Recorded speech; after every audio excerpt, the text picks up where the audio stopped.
Alors, le peuple de Dieu redécouvre la parole. C'est un texte de Néhémie qui va nous parler d'un moment événementiel dans la vie du peuple juif. Quand arriva la fête du 7e mois, tout le peuple se rassembla comme un seul homme sur la place située devant la porte des eaux. Ça veut dire qu'il n'y a pas beaucoup de personnes qui n'étaient pas. Comme un seul homme, alors, dans une unité. Et quand un peuple se mobilise puis devient un seul homme, c'est parce qu'il a partagé souvent des épreuves qui l'ont soudé et où il se retrouve comme peuple et non pas comme individu. Dans un monde aussi individualiste que le nôtre, c'est une expérience qui est assez difficile à reproduire. On demanda aux scribes et Esdras d'apporter le livre de la loi de Moïse que le Seigneur avait donné à Israël. Alors, c'est sûr que celui qui le portait, là, devait vivre beaucoup d'émotions. Et Esdras apporta la loi en présence de l'assemblée, composée des femmes et de tous les enfants en âge de comprendre. C'était le premier jour du 7e mois. Esdras, tourné vers la place de la porte des eaux, fit la lecture du livre, depuis le lever du jour jusqu'à midi, en présence de tous ceux qui s'y tenaient. Et il était sur une tribune de bois construite tout exprès. Alors, on avait préparé l'événement. On s'y était investi. Et on avait mis beaucoup du sien. Tout le monde se mit debout alors. Esdras bénit le Seigneur, le Dieu très grand, et tout le peuple, levant les mains, répondit « Amen, Amen ». Puis ils s'inclinèrent et se prosternèrent devant le Seigneur, le visage contre terre. Alors, c'est un moment où ils vont retrouver cette vénération de la présence de Dieu qu'ils avaient échappé. Et alors ici on dit, Esdras lisait un passage dans le livre de la loi de Dieu, puis les Lévites traduisaient, donnaient le sens, et l'on pouvait comprendre Néhémie, le gouverneur. Esdras, qui était prêtre et scribe, et les Lévites, qui donnaient les explications, dirent à tout ce peuple, « Ce jour est consacré au Seigneur, votre Dieu.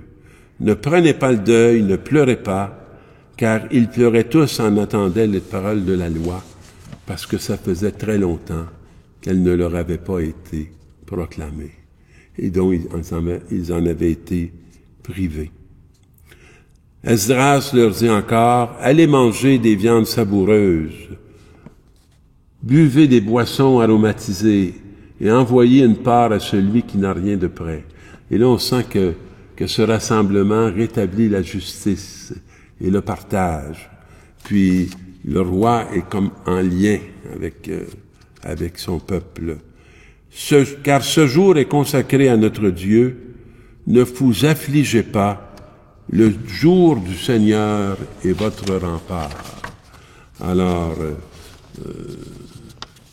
les gens de ma génération ont connu un temps similaire. Et aujourd'hui, on revoit que cette expérience du jour du Seigneur est quelque chose qui a profondément marqué nos vies, marqué notre peuple et fait advenir un monde qui aujourd'hui est comme en voie de disparition. Mais Dieu ne disparaît pas comme ça. Alors aujourd'hui s'accomplit la parole. Alors donc, on est dans l'Évangile. Plusieurs ont entrepris de composer un récit des événements qui se sont accomplis parmi nous. Tels que nous les avons transcrits, ceux qui dès le début furent des témoins oculaires et sont devenus les serviteurs de la parole. C'est le début de l'Évangile de Luc. On voit les efforts. Vous savez, ce livre qui s'écrit, c'est pas juste quelqu'un qui s'assoit à son bureau puis qui se met à faire un récit. C'est quelqu'un qui est assez motivé pour transmettre une expérience assez unique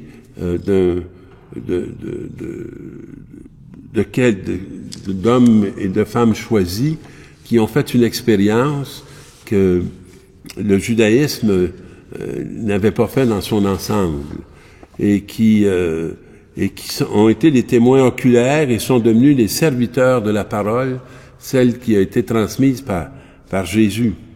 C'est pourquoi j'ai décidé, moi aussi, après m'être informé soigneusement de tout depuis les origines, d'en écrire pour toi, cher Théophile, un exposé suivi.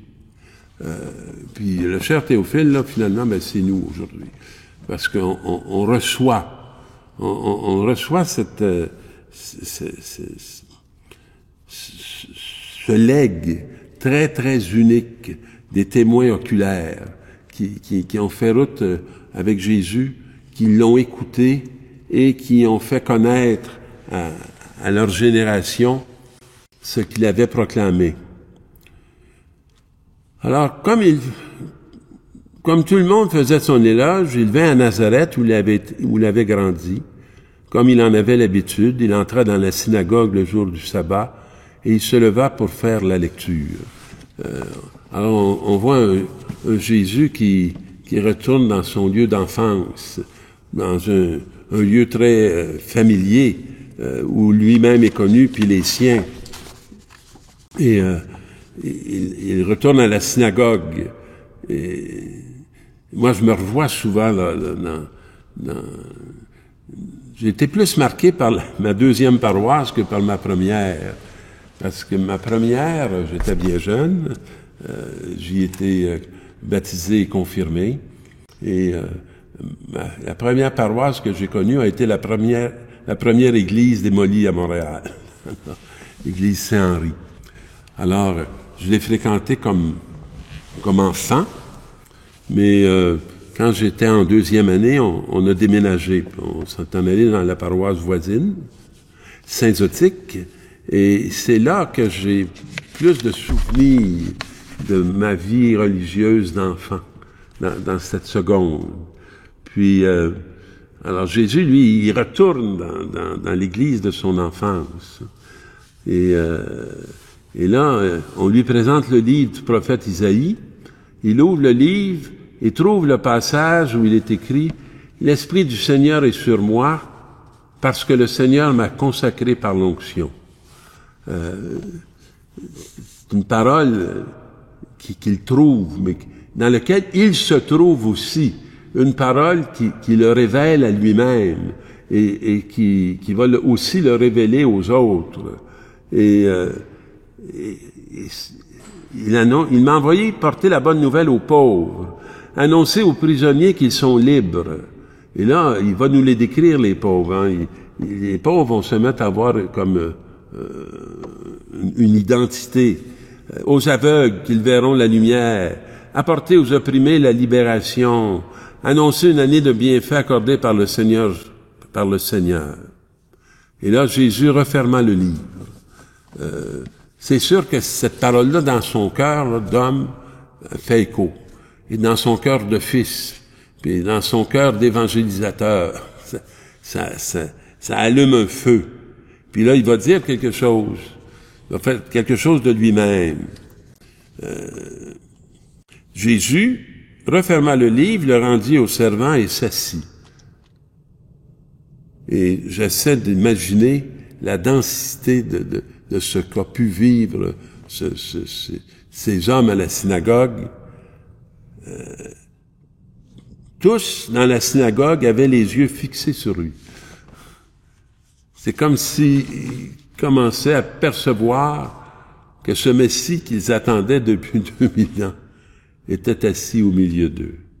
Alors il se mit à leur dire, cette parole de l'Écriture que vous venez d'entendre, c'est aujourd'hui qu'elle s'accomplit. Je vous invite à trouver quelle est la parole qui s'accomplit pour vous aujourd'hui dans l'Écriture, parce que c'est une des grandes révélations de Jésus. Dieu nous parle. Alors, bonne écoute et bonne semaine.